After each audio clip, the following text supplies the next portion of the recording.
شروع اللہ کے بابرکت نام سے جو بڑا مہربان نہایت رحم کرنے والا ہے۔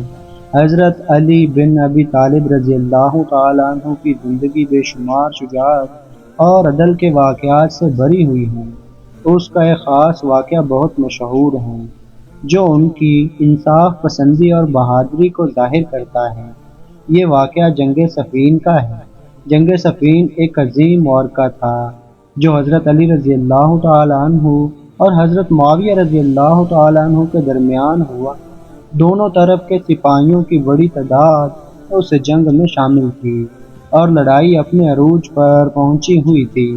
اس دوران ایک انتہائی اہم لمحہ آیا جب حضرت علی رضی اللہ تعالیٰ عنہ اور معاویہ کے درمیان مقابلہ ہونے والا تھا۔ جب دونوں طرف کے لشکروں کا آمنا سامنا ہوا، حضرت علی رضی اللہ تعالیٰ عنہ نے اپنے لشکر کو حکم دیا کہ وہ جنگ کا آغاز نہ کریں جب تک کہ دشمن پہل نہ کرے۔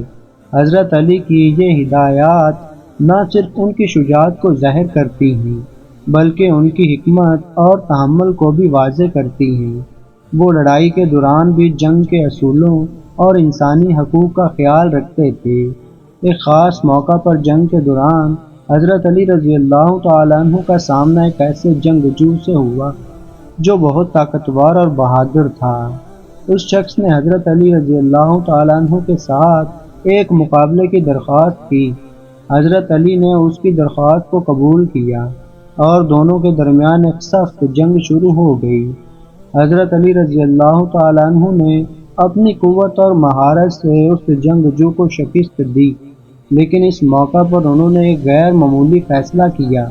جب حضرت علی نے اس جنگجو کو زیر کر لیا تو وہ جنگجو زمین پر گر گیا اور اس کی حالت نہایت بدتر ہو گئی۔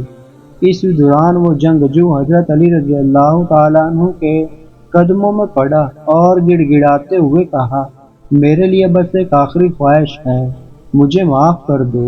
حضرت علی رضی اللہ تعالیٰ عنہ نے فوراً اسے معاف کر دیا، حالانکہ وہ شخص ابھی تک ایک دشمن تھا اور جنگ میں حضرت علی رضی اللہ تعالیٰ عنہ کے قتل کا ارادہ رکھتا تھا۔ اس موقع پر حضرت علی رضی اللہ تعالیٰ عنہ نے فرمایا، میں تمہیں اس لیے معاف کرتا ہوں کیونکہ تمہاری حالت دیکھ کر میرے دل میں تمہارے لیے رحم آیا ہے، نہ کہ اس لیے کہ میں تمہاری طاقت سے ڈر گیا ہوں۔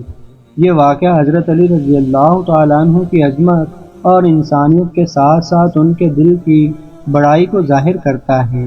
آپ کی زندگی کا یہ واقعہ ہمیں سکھاتا ہے کہ دشمن کی طاقت سے نہیں بلکہ رحم اور انصاف سے کام لینا انسانیت کا اعلیٰ معیار ہے۔